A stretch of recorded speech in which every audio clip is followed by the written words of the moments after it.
Apresentação, boa noite a todos.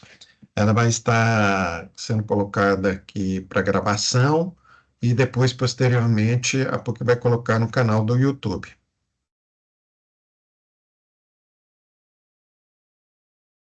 As Boa noite, pessoal. dúvidas, boa noite. As dúvidas, nós já estamos começando aqui, tá? Aí depois a gente conversa, tá, Felipe? Aí as dúvidas podem colocar aqui no chat.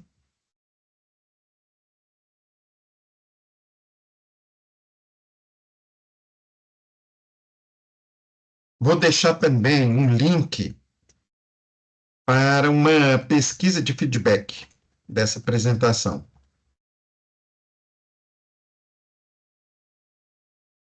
Aí depois eu vou repetir várias vezes para poder a PUC ter um retorno de informações, é um informes para poder tomar novas providências, tá ok?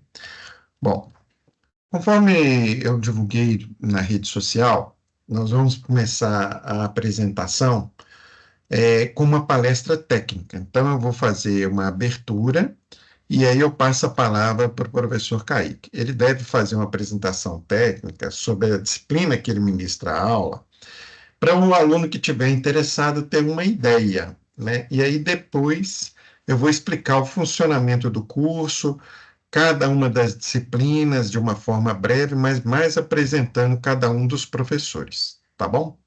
Então, eu vou compartilhar aqui três telas iniciais, e aí eu passo a palavra para o professor Kaique. Vocês estão vendo a minha tela? Estamos sim. Sim. Sim. Beleza. Então, ó, como eu falei com vocês, vai ter a apresentação do professor Kaique inicialmente, sobre poluição, qualidade e usos da água, que é o conteúdo da disciplina dele, em torno de 20 minutos. Depois, aí eu vou apresentar como que é o curso de Engenharia Sanitária e Ambiental e o curso de Engenharia Sanitária, né? São duas modalidades que nós temos, um mais completo e o outro que trata foco só na engenharia sanitária. O de engenharia sanitária, as aulas são às segundas e quartas-feiras. Ele tem 10 disciplinas, eu vou mostrá-las. E o curso de engenharia sanitária e ambiental, ele tem 14 disciplinas. E a proposta é as aulas serem de terça e quinta-feira. Bom, aí eu paro aqui para depois, a partir daqui, aí eu vou continuar explicando as duas tipos do curso, mas aí eu passo a palavra agora para o professor Kaique fazer a apresentação sobre a poluição e qualidade e uso da aula, para o aluno ter uma ideia de como acontece uma aula online, apesar de não ser propriamente uma aula, é uma apresentação, porque na aula tem a interação aluno e professor, parando e tal. A gente, para ganhar tempo, vai ser o professor apresentando e depois vocês colocando perguntas aí no chat para ter os esclarecimentos, tá ok? Kaique, eu passo a palavra aí para você. Perfeito, professor Josias, muitíssimo obrigado pela palavra. Então, boa noite a todos. Como o professor Josias disse, meu nome é Kaique, sou professor aqui da pós-graduação, tanto em engenharia sanitária, bem como engenharia sanitária e ambiental. E hoje vou trazer para vocês alguns conceitos que são altamente relevantes quando a gente fala do nome dessa disciplina e para continuidade no desenvolvimento dela. Então, sendo assim, na hora que eu estou projetando, infelizmente eu não consigo verificar o que está sendo enviado no chat, mas podem deixar assinalados, por favor, os questionamentos e comentários, que aí, ao final aqui dessa primeira explanação, a gente retoma e faz uma discussão, tá bom? Meu nome é Kaique, sou engenheiro químico de graduação, fiz mestrado e doutorado em saneamento, meio ambiente e recursos hídricos no DESA, na UFMG, e desenvolvi uma parte do meu doutorado também na Universidade Técnica de Munique, e sempre trabalhei com essa pauta de águas, tratamentos avançados de água, propostas de reuso de águas e sempre analisando quais são os diferentes poluentes encontrados nos compartimentos ambientais. Para a gente poder falar de água, é importante nós trazermos alguns dados, e o primeiro que eu gostaria de destacar aqui nessa nossa discussão hoje diz respeito à disponibilidade hídrica no globo. Se vocês verificarem aqui, de todo o percentual de água disponível no mundo, apenas uma parcela muito pequena, que é essa que está destacada aqui, olha, de 2,5%, é a água doce, que é aquela água que a gente consegue utilizar com maior facilidade. E desse percentual aqui, uma grande fração dela está presente na forma de geleiras e neves eternas, uma outra parcela grande está presente em águas subterrâneas e somente um percentual muito pequeno, que é de 0,3%, está disponível na forma de água superficial, que é aquela dos rios, lagos, que a gente consegue captar e promover o tratamento com mais facilidade também. Se nós fizéssemos uma analogia para poder ter um comparativo de qual fração essa água representaria, seria o equivalente a uma colherzinha de chá em um tanque de 100 litros. Ou seja, esse tanque de 100 litros, toda a água do mundo, e a água disponível doce em fontes superficiais, somente essa colherzinha de chá aqui, para nós termos uma noção das proporções. E quando a gente está falando de água, é importante discutirmos sobre esse conceito aqui, porque a água é utilizada em diferentes finalidades. As legislações trazem os diferentes usos da água, inclusive a hierarquia acerca dos usos da água. A água é utilizada para o consumo humano, nas mais diversas atividades, na dessedentação de animais, mas a água é utilizada também para a geração de energia, é utilizada em navegação, harmonia paisagística, irrigação e os mais diversos usos. Essa representação que eu trouxe aqui é uma representação que mostra uma parcela desses usos. A gente tem aqui para geração de energia, para abastecimento público, água para irrigação, água para pecuária. Aqui a gente tem água para navegação e balneabilidade.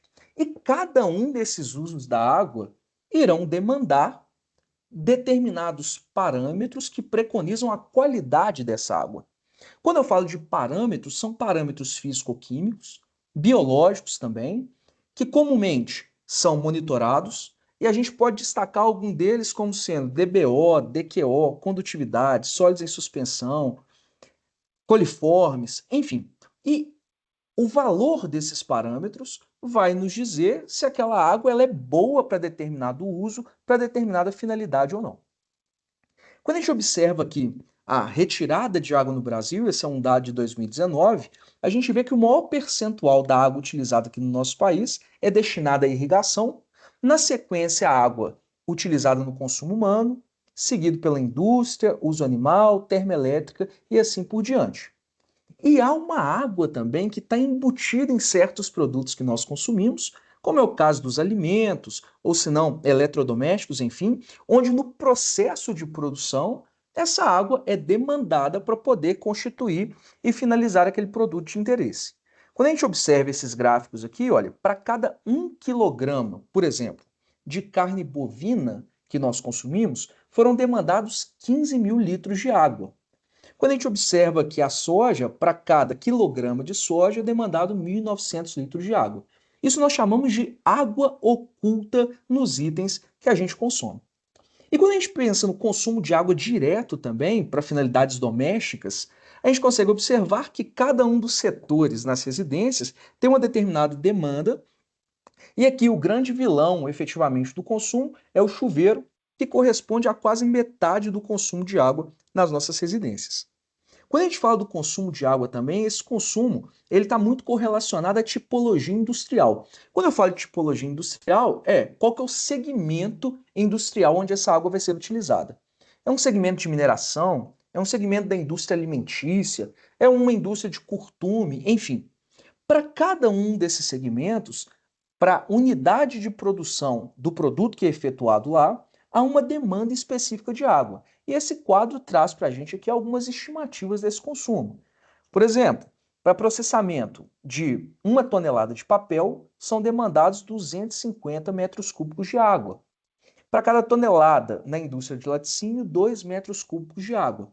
E esses valores aqui são valores importantes quando nós estamos fazendo alguns cálculos de dimensionamento, tanto para o tratamento de água, bem como para o tratamento das águas residuárias, que são aquelas geradas após o uso da água e que estão com a qualidade comprometida. Quando a gente fala da pauta água, há também um outro conceito importante de ser destacado, que é esse conceito de escassez hídrica. A escassez aparece quando a oferta é menor do que a demanda em determinada localidade. E essa oferta ela pode se reduzir por diferentes fatores. Ou as demandas estão aumentando em usos diversos, mudanças climáticas cooperam para isso, alterações ambientais na bacia também cooperam, ao passo que a demanda ela aumenta em função do crescimento populacional, crescimento das perdas, industrialização e etc. Portanto, nós temos fatores naturais e também fatores antropogênicos que cooperam para cenários iguais a esse. Se nós observarmos gráficos, tais como esses mostrados aqui, que estão apresentando um cenário em 1995 e depois um cenário em 2025, a gente pode notar que determinadas porções do globo já começam a sofrer com condições de escassez e estresse hídrico. É o que ocorre, por exemplo, aqui na América do Norte, uma porção mais substancial do norte da África, aqui também no Oriente Médio. E esse estresse hídrico devem ser propostas alternativas para poder contorná-lo. E mais ao final dessa discussão aqui eu vou trazer para vocês o que tem sido falado atualmente. Propostas de reuso, tecnologias avançadas, quais estratégias estão sendo implementadas nesse setor. Conforme eu havia dito, quando a gente tem esse cenário de escassez hídrica, é porque está havendo aquele mecanismo de trade-off, ou seja, está se demandando demais e a disponibilidade, o volume disponível é pequeno. Ou pode ser que o volume seja substancial, mas a qualidade não atende aos usos especificados. Isso ocorre, especialmente aqui no Brasil, quando nós observamos também essas barras de gráfico apresentadas aqui, que nos dão uma ideia da disponibilidade do recurso hídrico em diferentes regiões do Brasil, bem como a densidade populacional nas diferentes regiões. Se nós observarmos aqui, olha, a região norte é aquela que possui maior disponibilidade de recurso hídrico, representada aqui pela barra azul claro, ao passo que a população naquela região é a mais baixa quando nós comparamos com as demais regiões do Brasil. Aqui a região centro-oeste, na verdade, é o percentual mais baixo, né? Mas uma das mais baixas. Se nós observamos a região sudeste, por exemplo, a gente tem aqui uma baixa disponibilidade hídrica, mas em contrapartida, nós temos uma densidade demográfica considerável. Aqui são regiões que podem começar a sofrer com esses fenômenos de escassez hídrica, porque se tem uma demanda superior à oferta da região. Conforme eu disse, a escassez pode ser caracterizada tanto em termos quantitativos, bem como qualitativos. No primeiro caso, o volume disponível, no segundo caso, a qualidade daquele volume disponível. Essa apresentação que eu estou fazendo aqui, se vocês tiverem interesse posteriormente de ter esse material com vocês, podem ficar super à vontade para me mandar um e-mail, eu disponibilizo para vocês. E eu deixei aqui alguns casos emblemáticos dessas pautas que eu estou discutindo. E um primeiro caso que eu quero trazer aqui de escassez é esse caso do Mar de Aral. E aí há alguns links de vídeos também nessa apresentação, caso vocês queiram assistir posteriormente. Em ocasiões de aula, a gente discute isso de modo detalhado, assiste os vídeos conjuntamente, pergunta-se quais são outros casos que as pessoas têm conhecimento ou que já lidaram a respeito dessa pauta que está sendo discutida. Mas aqui hoje, como o nosso tempo está um pouquinho mais limitado, eu vou somente descrever o que aconteceu nesse Mar de Aral. O Mar de Aral era o quarto maior lago de água salgada do mundo. Ele ficava localizado no Uzbequistão. Lá na década de 60, os governantes do país decidiram que o principal insumo econômico que eles teriam seria o setor agrícola, mais especificamente a indústria de algodão. E aí, para poder tornar a região fértil das plantações de algodão, eles desviaram uma grande porção do volume do Mar de Aral e dos rios que alimentavam o Mar de Aral. E com isto, esse volume aqui que a gente viu que era o quarto maior do mundo foi reduzindo ano a ano. Em 2007, o Mar de Aral chegou a 10% do seu tamanho original. E aí muitas implicações no ecossistema local ali foram acontecendo. Não somente essa redução do volume de água, bem como a contaminação também pelo uso de defensivos agrícolas, contaminação de poluição atmosférica e diversos processos danosos acontecendo ali naquela região. Se nós verificarmos aqui algumas fotografias ao longo dos anos, olha, em 77, 86, 99, 2006, 2009, 2013, a gente consegue ver pouco a pouco esse cenário de redução bastante considerável do volume do Mar de Aral. Isso daqui é considerado um dos maiores exemplos de escassez por mau uso de recurso naquela região ali do Uzbequistão. Quando a gente está falando do recurso hídrico, é importante que nós conceituemos também o que é poluição. E vocês vão ver que na disciplina que nós estudamos de poluição, qualidade e usos da água, o que compõe o nome dela é esse termo aqui também, poluição. E aí a definição que a gente tem de poluição é a de qualquer alteração no meio que possa causar efeitos danosos ou efeitos adversos à saúde dos seres que convivem naquele sistema. E aí, quais são os critérios que definem essa poluição? Por lei, a poluição é definida como sendo aqueles elementos que prejudicam a saúde, a segurança e o bem-estar da população, que possam criar condições adversas às atividades sociais e econômicas, que afetam desfavoravelmente a biota, afetam as condições estéticas e sanitárias do meio e também dizem respeito ao lançamento de matéria ou energia em desacordo com padrões ambientais que são estabelecidos. Essa poluição ela pode ser categorizada de dois modos, como sendo pontual ou difusa. Poluição pontual é aquela que vem concentrada no espaço. Então, se eu tiver um determinado emissário, por exemplo, que vai lançar um poluente concentradamente num ponto, aquilo ali é uma poluição pontual. Agora, suponhamos que eu tenho aqui, olha, o carreamento de determinadas substâncias químicas que foram utilizadas na plantação. Esse carreamento ele vai acontecer em diferentes porções, então em diferentes locais. Isso caracteriza uma forma de poluição que é chamada de difusa. Essa poluição pontual ou difusa pode acontecer em águas superficiais ou em águas subterrâneas. Aqui estão os conceitos que eu havia mencionado agora há pouco, de modo textual, e eu queria trazer também alguns exemplos emblemáticos disso. Poluição pontual, um dos casos mais famosos que a gente tem notícia, é o do Mal de Minamata. Minamata Saudações. é uma região, uma cidade, na verdade, no Japão, e lá uma planta química se instalou para a produção de polímeros. Para produzir esses polímeros, o processo demandava um catalisador e o catalisador era à base de mercúrio. Depois que se utilizava esse catalisador, ele era lançado nos corpos hídricos daquela região ali, e aí a comunidade acabava se alimentando dos peixes, certos gatos da região também se alimentavam dos peixes, e começou a acontecer um fenômeno que estava sendo chamado de gatos dançantes, pessoas sem controle de si, em função de deformações neurológicas e danos neurológicos ocasionados pela contaminação com mercúrio. Esse caso aqui foi um caso de poluição pontual, em função do lançamento concentrado por meio de uma planta química que estava instalada ali. Mas a gente tem poluição difusa por mercúrio também, e não vamos muito longe não. Aqui no Brasil, há relatos de muitas regiões que são poluídas difusamente por mercúrio.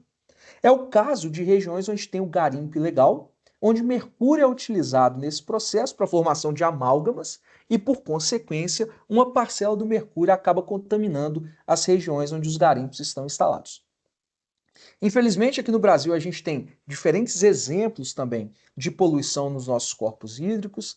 Aqui, fotografias do rio Tietê, que não são nem um pouco agradáveis. Fotografias do Rio Iguaçu, no Paraná, Baía de Guanabara, no Rio de Janeiro. E não é raro nós visualizarmos fotografias ou vermos em loco mesmo regiões que estão em condições tais como essa. A poluição das águas advém de lançamento de efluentes industriais sem o devido tratamento e podem vir também de lançamento de esgotos domésticos, infiltração do esgoto no solo, carreamento de produtos químicos como defensivos agrícolas, pesticidas e etc., e precipitação de poluentes atmosféricos. Aqui eu vou introduzir uma outra pauta bem brevemente também a respeito de poluentes que têm sido discutidos de modo bastante forte, bem tônico, atualmente pela comunidade científica, que são os contaminantes emergentes. Contaminantes emergentes são definidos como compostos de origem sintética ou natural, ou até mesmo micro-organismos, que não são comumente monitorados no meio ambiente, mas têm o potencial de causar efeitos ecotoxicológicos. E aí, nessa classe de contaminantes emergentes, esses poluentes A gente pode destacar os fármacos, hormônios, fertilizantes, metais pesados, microplásticos. Todos eles têm a característica de serem produtos químicos, normalmente antropogênicos, presentes em baixas concentrações, que é o que nós chamamos de concentrações traços. Eles são persistentes no meio ambiente e têm a capacidade de alterar a fisiologia, ou seja, alterar o funcionamento de determinados organismos que interajam com essas estruturas aqui. Eles adentram os compartimentos ambientais dos mais diferentes modos, mas existem 5 rotas que são comumente relatadas. Ou por meio da produção industrial e geração de efluentes industriais que não são totalmente tratados, ou por meio da rota doméstica, no uso com os mais diversos compostos, protetor solar, alguns tipos de shampoo, enfim, ou no uso hospitalar, uma parcela dos fármacos que são ministrados aos pacientes é metabolizado pelo organismo e outra parcela é excretado nas fezes e urina, ou na pecuária, com o uso de determinados hormônios, ou na agricultura, com o uso de defensivos agrícolas. Todos esses contaminantes são encaminhados para as estações de tratamento de águas residuárias, que estão aqui. Essas estações, elas foram projetadas em décadas anteriores e elas não foram pensadas e concebidas para a remoção completa desses contaminantes emergentes, porque como o próprio nome já diz, eles são emergentes, eles são novos. E aí, por essa razão, elas não removem na totalidade os contaminantes emergentes. Se nós observarmos aqui, olha, esse diagrama, o tratamento primário de esgotos é capaz de remover de 20 a 50% dos contaminantes emergentes. Tratamento secundário, que é o que comumente está presente nas estações de tratamento aqui no Brasil, remove de 30 a 70%. E somente o tratamento terciário remove acima de 90%. Esse tratamento terciário aqui é um tratamento avançado. E a gente pode destacar membranas, processos oxidativos avançados, carvão ativado, remoção de nutrientes e assim por diante. E é por essa razão que eu gostaria de pincelar isso daqui também com vocês, que são os tratamentos avançados. Um dos tratamentos avançados que está mais maduro, já consolidado no mercado, é o uso de membranas. Membranas são barreiras seletivas que têm a capacidade de reter alguns compostos à medida que permite a passagem de outros. Quando membranas iguais a essas aqui são utilizadas para tratar água ou água residuária, elas vão permitir a passagem da água com elevada qualidade, retendo sólidos, retendo micro-organismos, retendo colóides, retendo substâncias que são indesejáveis. O processo de operação é descrito por meio de uma diagramação igual a essa. Se tem uma corrente de alimentação que passa pela membrana, ficando uma parcela retida e outra parcela permeando. E se chama aqui, portanto, alimentação, concentrado e permeado. Esses processos podem ser orientados por diferentes forças motrizes, ou diferencial de concentração, diferencial de pressão, diferencial de potencial elétrico. E a escolha da técnica mais adequada vai depender da finalidade do uso daquela água. Se for desejado um uso mais sofisticado, um uso que a qualidade é muito exigente, por consequência vai ser implementado um tratamento mais sofisticado também. E quando a gente fala desses tratamentos, o mais sofisticado que nós temos aqui é o de osmose inversa, que é uma membrana densa que retém inclusive íons que são monovalentes, ou seja, retém Na+, Cl-, permitindo somente a passagem de água. E aí, já caminhando aqui para alguns conceitos finais dessa nossa discussão, desse nosso bate-papo, eu gostaria de trazer também esse conceito, que é o conceito de reuso de efluentes, que aparece como uma alternativa para poder lidar com aquele fenômeno da escassez que eu havia mencionado agora há pouco. Então vejamos, não tem oferta suficiente. Como lidar com esse cenário? Vamos então reaproveitar uma água que já foi utilizada. E aí, quando se faz isso, o nome que se dá a esse processo é um processo de reuso dos efluentes. Existem diferentes modalidades de reuso. Ele pode ser indireto não planejado, pode ser indireto planejado, direto planejado ou reciclagem da água, que é uma outra categoria em particular. Aqui no Brasil, nós temos esse sistema aqui de reuso indireto não planejado. Ou seja, a água é captada no manancial, ela é tratada numa estação de tratamento de água. Essa água é distribuída para suas diferentes finalidades, seus diferentes usos. Após ser utilizada, a qualidade da água foi alterada, se tornando pior. Essa água é caracterizada como sendo água residuária, que pode ser o esgoto doméstico ou um efluente industrial. E essa água residuária é encaminhada posteriormente para uma ET, estação de tratamento de esgoto. Depois que ela é tratada na ET, essa água tratada efluente é novamente descartada no corpo hídrico. Vejam que a gente fez a captação no manancial e voltou com a água tratada para o manancial, que pode ser o mesmo. Então, de certo modo, está acontecendo uma ciclagem ali num processo de reuso indireto que não foi planejado. Agora, há uma outra modalidade que é o reuso indireto planejado, onde depois de fazer todo esse ciclo que eu acabei de descrever, a água tratada na ET é injetada em poços artesianos para que continue acontecendo um fenômeno de depuração, de melhoria da qualidade dessa água, e posteriormente ela é captada para ser utilizada em outras finalidades. Isso é chamado de reuso indireto planejado. Já o reuso direto planejado é quando se tem o efluente, a água residuária, que é tratado num nível sofisticado, que vai envolver, para além da etapa secundária, etapa avançada, que pode ser terciária também.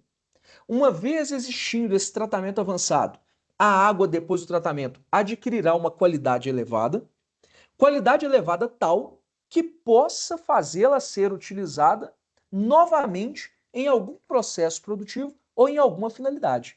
O reuso ele é direto.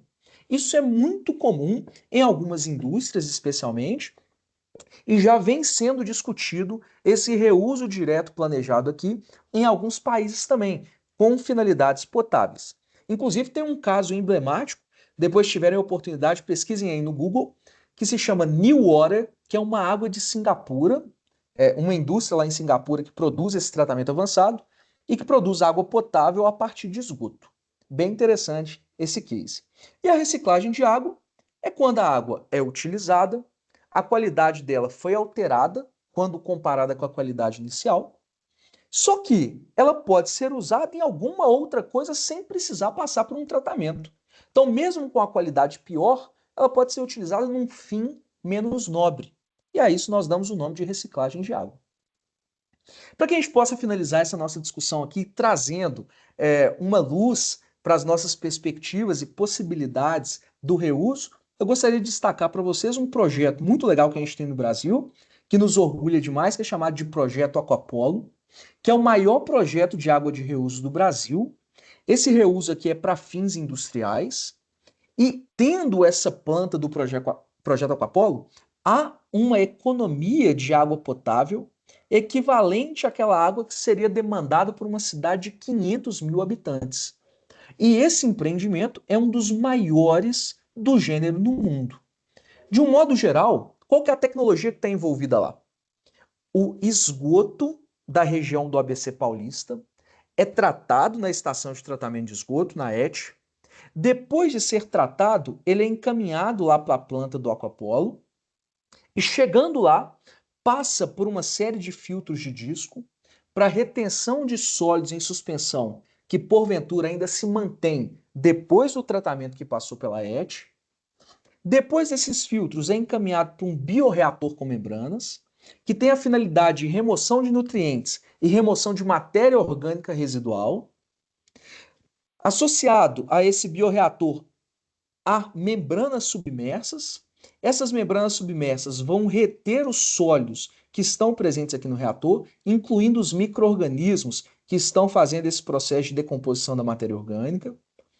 O que passa pela membrana é uma água de elevada qualidade e uma parcela dessa água ainda é encaminhada para um sistema de tratamento com osmose inversa, que remove inclusive íons que estão dissolvidos na água. E depois disso, passa-se por uma etapa de cloração, cuja finalidade é desinfetar a água, desinfecção, remoção de micro-organismos, especialmente aqueles patogênicos. Feito esse tratamento, essa água está com uma qualidade tal que possa atender as indústrias daquela região ali do ABC Paulista. Então, aqui algumas fotografias dessa planta de reuso e do polo petroquímico também. Com isso, eu finalizo os slides que eu havia trazido para a gente poder discutir no dia de hoje. Conforme eu falei, foi só um panorama geral dos conceitos de poluição, qualidade e uso da água e potenciais tecnológicos para lidar nessa seara. E estou aqui à disposição para que a gente possa aprofundar ou discutir algum detalhe do que foi falado até então. Obrigado, professor Josias, demais professores e todos aqueles que estão presentes aqui na nossa palestra. Bem, obrigado, muito obrigado, professor Kaique. Foi, pelo menos, assim, achei super interessante esse do projeto Aquapolo, né? Esse exemplo que você nos trouxe, né? Muito didático. Nas suas aulas, a gente espera que os alunos possam aproveitar toda a sua bagagem, experiência, vivência, né? Ao longo dos anos aí dedicados à engenharia sanitária. Bom, eu agora então vou compartilhar minha tela e aí eu vou pedir para a sua ajuda e os demais professores o seguinte: eu vi quem está presente aí de professores, é você, o Márcio Ney, o Felipe Dornelas e a Cíntia. Acho que não tem mais outros, não. E tem outros interessados. Gente, Eu também, tem sou Suzana. a Suzana, que eu dei até. Esqueceu de Velha. mim. Beleza, Suzana. Então, assim, na hora que chegar o momento que eu tiver na página da disciplina de cada um de vocês, aí vocês abrem a câmera junto comigo e aí eu vou estar compartilhando e você explica brevemente como é que acontece a sua disciplina. Os demais professores, gente, não estão aqui presentes, vários deles estão em aula nesse momento. Nós estamos, assim, com turma da oferta 7, né, da Engenharia Sanitária em Andamento, e duas turmas da Engenharia Sanitária Ambiental Online acontecendo, né, no metade do curso, né, a outra já, a da oferta 7, é caminhando para o final do curso. Por isso que eles não estão aqui presentes. Então, eu vou compartilhar aquele slide que eu havia parado, que é esse aqui, e aí, conforme nós combinamos, cada um, quando chegar o seu momento, explica brevemente como é que é a sua disciplina. E dúvidas podem colocar aí no chat, ou então, se for o caso, podem abrir a câmera, tá bom? Voltando a falar, está sendo gravado e depois isso aí vai ser disponível para vocês no canal do YouTube. E qualquer eventual dúvida também pode ser colocada naquele canal Fale com o Coordenador na página do curso. Como eu havia falado anteriormente, nós temos dois tipos do curso. Um que tem 10 disciplinas, que é Engenharia Sanitária, e tem aulas às segundas e quartas-feiras. E o outro é Engenharia Sanitária com o viés também ambiental, as aulas são terças e quintas-feiras, tá? As inscrições começaram em junho e vão até o dia 20 de agosto. Como é que nós estamos, né? Nós temos, assim, um número que precisa crescer mais na engenharia sanitária. E engenharia sanitária e ambiental já está quase formada a turma, tá? O início das aulas é 8 de setembro e depois a outra dia 9 de setembro, tá?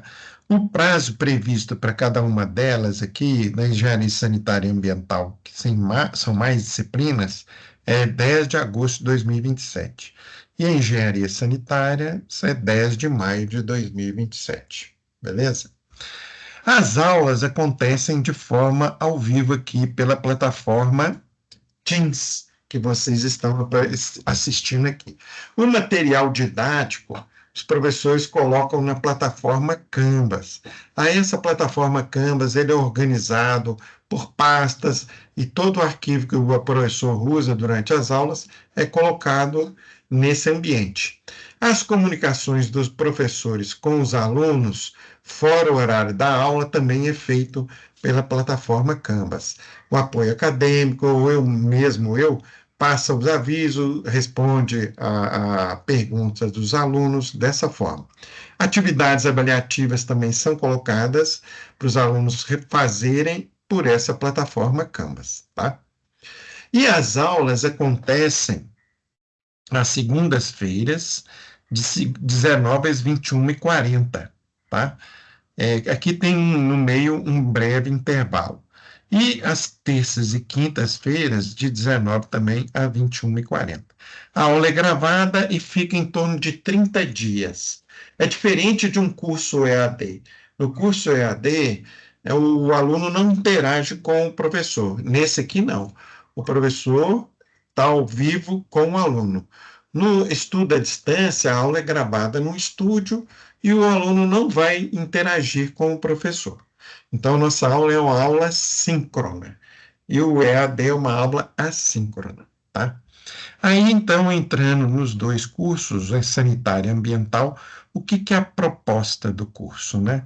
Que foi criado por mim e um dos professores que eu vou mostrar quem é, né?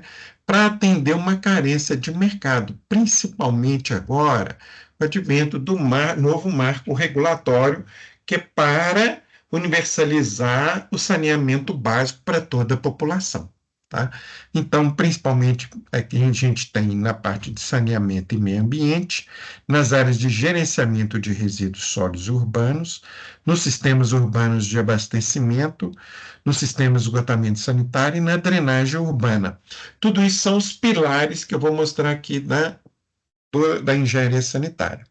E o que, que tem como objetivo? Capacitar vocês para se qualificarem como melhores profissionais e aptos para desenvolverem atividades, seja numa empresa de projeto, numa empresa de obra de execução na área de saneamento, numa empresa de consultoria, tá? Tudo isso na área da engenharia sanitária, tá? Formando vocês como engenheiros sanitaristas. Já tem vários anos que o curso, né, eu coordeno ele desde 2015, que o curso ele é reconhecido tanto pelo CREA quanto pelo MEC. O reconhecimento primeiro, lógico, veio pelo MEC e depois veio pelo CREA. E havendo assim a conclusão do curso, você faz a solicitação e aí consegue o registro dessa especialização no seu registro de CREA, tá?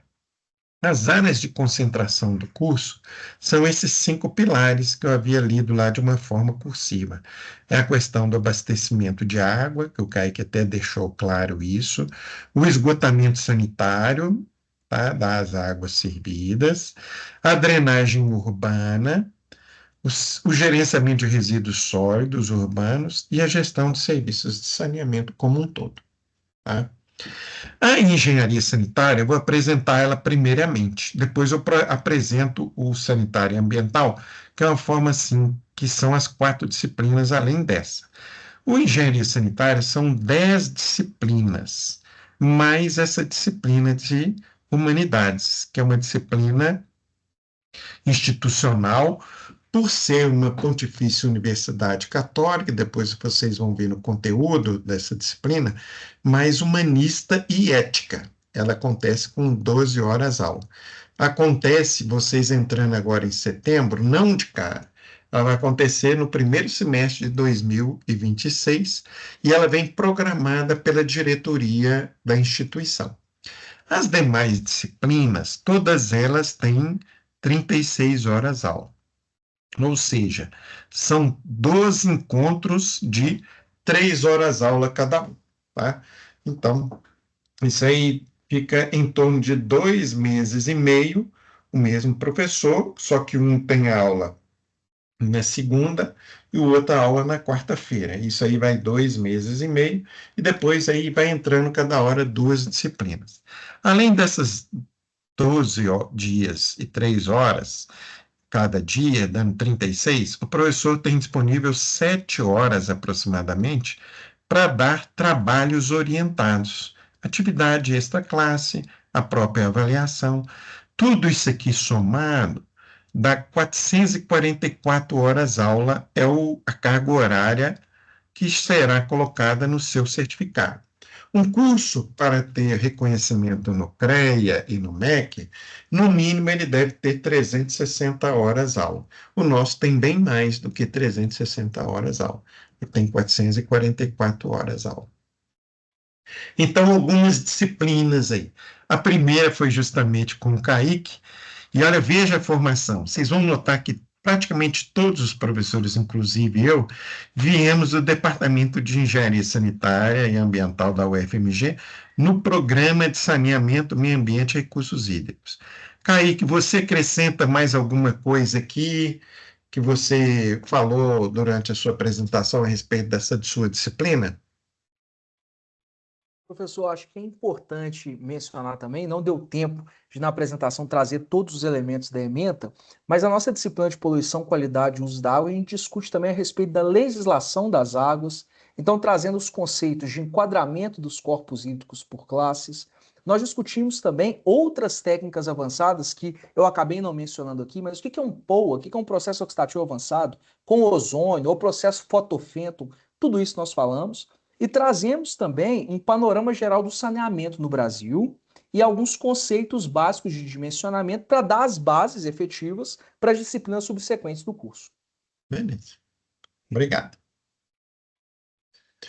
Para a hidráulica aplicada, a gente tem dois professores, tá?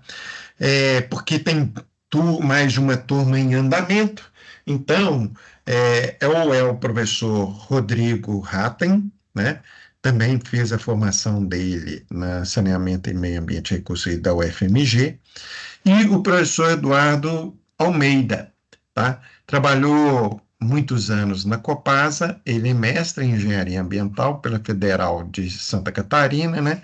E formação básica na Engenharia Civil. Bastante experiência aqui, então dá uma base para o aluno depois ter condições de dimensionar os sistemas, tanto de abastecimento de água, quanto das águas servidas, né, o sistema de esgoto, tá? Então, eles dão as bases da hidráulica aplicada aqui. Na parte de hidrologia e drenagem urbana, nós temos dois professores.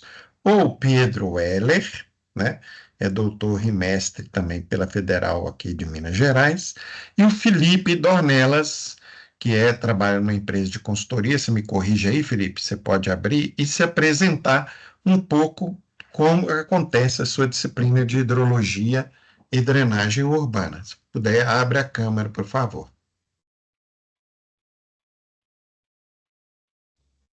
Boa noite a todos, tudo bem? Espero encontrá-los bem. Eu sou o Felipe, né? Como o professor Josias mencionou, eu trabalho na Arcas, que é uma empresa de consultoria, e sempre foquei na parte da hidrologia e do saneamento. E no caso aqui da disciplina de drenagem urbana, ela é composta, na verdade, por dois temas importantes: a hidrologia e a drenagem propriamente dita, que é a aplicação prática da hidráulica, né? Nos conceitos de micro e macrodrenagem. Então, a hidrologia ela passa por toda uma questão que envolve o dimensionamento e a definição das grandezas de projeto, em especial as chuvas e as vazões, né? E como elas se interagem no contexto da bacia hidrográfica, gerando o que a gente fala, né? Ou define na hidrologia como resposta hidrológica, ou seja, a transformação da chuva na vazão de projeto, né? Então, a partir daí, nós temos a segunda parte, a segunda etapa da disciplina, que é a disciplina ou tema de hidráulica, propriamente dita, aplicado à drenagem urbana, né? Especificamente no dimensionamento dos dispositivos de micro e macro drenagem, que vão ter como função receber, conter, amortecer e permitir, né, a passagem dessas vazões, né, por meio desses dispositivos e estruturas, sendo afastados para locais mais adequados, evitando com isso os processos de inundação, tá?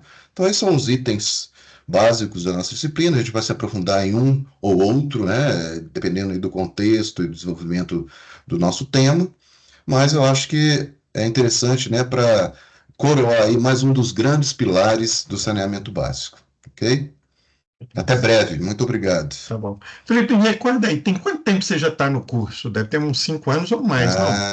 Eu acho que 6 anos já. Tá um bom tempo aí. Bastante, né? Valeu, falou, obrigado aí Isso pela aí, por nada. apresentação. Tchau, tchau, Jesus. Bom, a outra disciplina que a gente precisa para poder fazer, assim, avaliar a eficiência de um tratamento de esgoto é a química aplicada ao saneamento. Recordo recentemente eu estive em visita técnica na estação de tratamento de esgoto, né, do Arrudas, e foi uma aula prática apresentada pelo professor Cirlei e pelo professor Márcio Ney, que está aqui presente. Márcio Ney, ambos trabalham na Copasa e o laboratório lá é muito show de bola, né, Márcio Ney? Explica um pouco como que acontece a sua disciplina, que é o dia a dia do seu trabalho lá na estação de tratamento de esgoto. Boa noite a todos, boa noite, professor Josias. Prazer ter com vocês aqui mais essa oportunidade, né, com os alunos. Eu tenho 22 anos de atuação na Copasa, né, no saneamento. Lá vai para 16 anos já só no laboratório. E nós vamos, igual o professor Josias, a gente tem desenvolvido o laboratório ao longo desses anos e aumentado uma capacidade assim para que ele venha atender a Copasa na área de saneamento, né, para demandas, e é um laboratório que ele tem apoio regional quase de Minas. E o que a gente faz na disciplina é fazer essa interface da prática com a teoria, né, porque eu vivo o dia no laboratório, eu estou aí já há muitos anos de laboratório, junto com o Cirlei, né, que o Cirlei também é da disciplina, ele está aí, ele a qualquer momento ele vai entrar também para dar as aulas, né, ele é professor já de longas datas, e a gente aborda, né, os conceitos básicos de química, para dar aquela nivelada, né, porque química, muitas das vezes, as pessoas ficam um pouco preocupadas.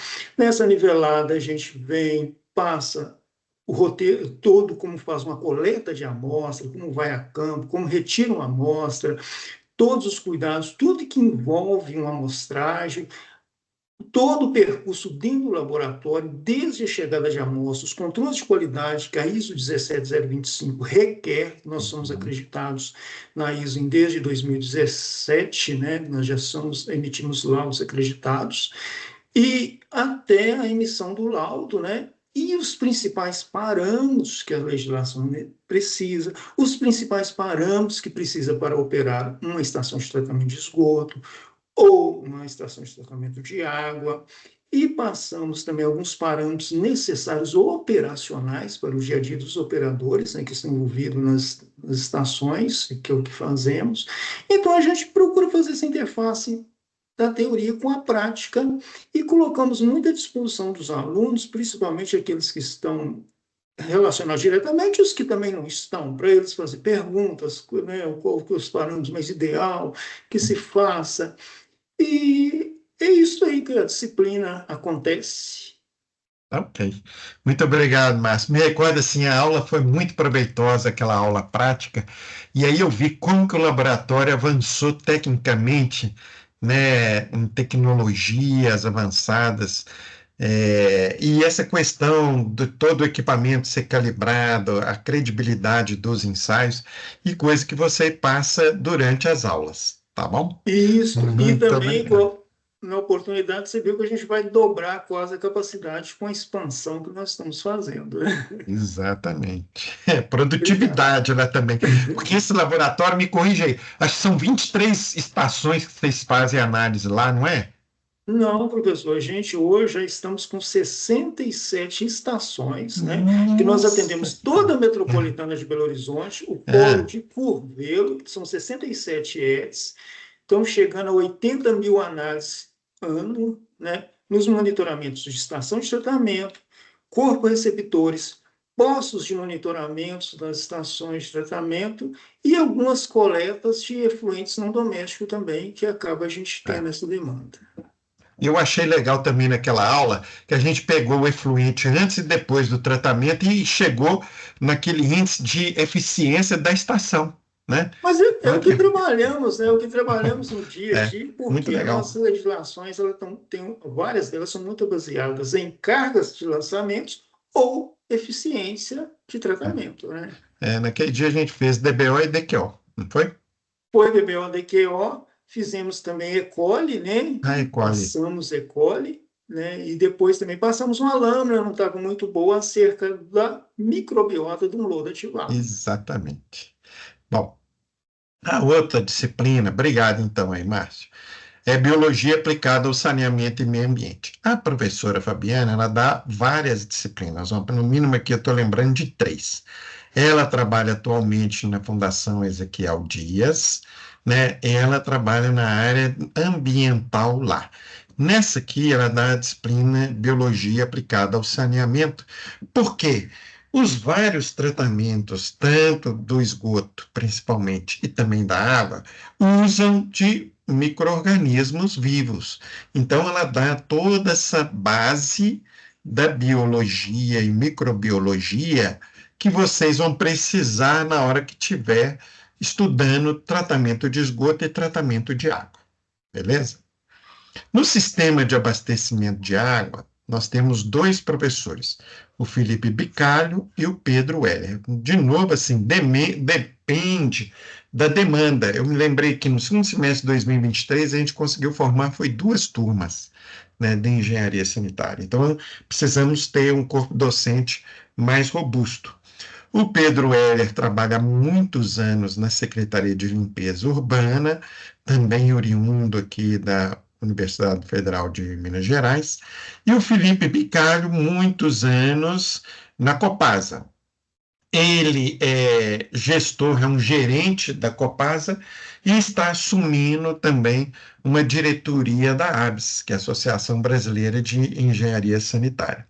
E aqui, então, ele dá em sistemas de abastecimento de água como que é preciso dimensionar as adutoras, toda a coleta, né, para poder abastecer as residências pequenos municípios, médios municípios e grandes municípios. E aí a gente precisa tratar a água. Então aí volta também o Eduardo Almeida, com a vasta experiência dele na Copasa. Olha eu aqui! Ah, você está aí, Eduardo? Agora eu tô! Então aí dá uma ideia para a gente aí como que é que você desenvolve a disciplina de tratamento de água. Gente, boa noite a todos, boa noite, professor Josias, professores, né, os colegas que estão aqui presentes para conhecer o nosso curso. O tratamento de água, a gente vai olhar do berço, né, até a distribuição, né? A gente vai pegar a água que o professor Felipe captou para a gente, né? E aí nós vamos fazer o tratamento completo dessa água, o tratamento convencional dessa água e entregar de volta para o professor Felipe para fazer a distribuição da água no sistema de abastecimento de água para todos, né? E aí ele vai comentar isso com vocês, né? Com todo o cuidado, né? Como é que essa água chega. Mas a gente vai tratar o quê? Vamos pensar primeiro na qualidade da água bruta, as tecnologias de tratamento da água. Eu falo de sistemas simplificados, eu falo de sistemas convencionais e eu dou uma palhinha para a gente chegar lá no professor Kaique, né? Que a gente vai falar que tem algumas coisas que só membranas vão tirar, né? Só algumas substâncias, só tecnologias avançadas como membranas, lá com o professor Kaique que a gente vai conseguir fazer esse tipo de tratamento.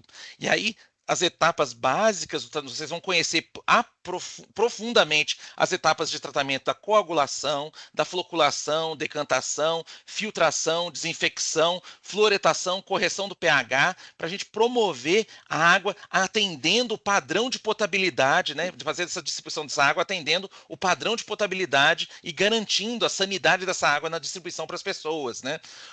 Além disso, uma preocupação cada vez mais vigente, né? Coisa de 20 anos atrás, não se preocupava com resíduos de estações de tratamento de água. Já existia uma preocupação com esgotos, já existia uma preocupação com resíduos sólidos, mas normalmente eram lançados os efluentes no próprio rio que abastecia, né? Hoje acabou. Hoje a preocupação ambiental é cada vez mais vigilante, mais vigente, né? E a gente tem uma responsabilidade com isso, né? Então a gente tem que analisar como é que a gente vai fazer o tratamento desses resíduos gerados, né? Nas estações de tratamento de água, né? E vamos fechando esse processo todo, né? A gente vai passar não só, é só projeto, Eduardo? Não, tem a parte de uma preocupação com operação, né? Formas de operação de filtros, se nós vamos fazer filtração direta ou não, né? Se eu vou fazer o convencional completo. Então a gente tem todas essas preocupações no nosso curso. Métodos de tratamento alternativos, né? A gente vai fazer com muito foco em metodologias, em técnicas de projeto de dimensionamento de estações de tratamento de água, mas a gente procura sempre a preocupação com quem vai operar, né, quem vai viver aquilo ali todos os dias. Nós temos muitos colegas de vocês que têm experiência de primeira pessoa nisso e contribuem para a gente durante a aula, mas a gente tem, é importante a gente trazer isso, né, compartilhar isso com vocês, né, do significado que é, né, porque que chega na casa da gente uma água de excelente qualidade, né, e como é que funciona a responsabilidade